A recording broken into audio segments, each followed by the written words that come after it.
Hi, my name is Paul with another tech tip, and today we are discussing the importance of buffing and drilling speeds.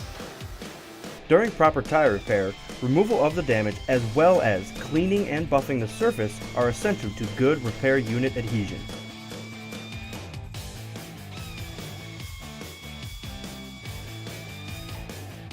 This includes completely drilling out all of the damage and buffing the tire surface, creating the correct RMA texture for repair.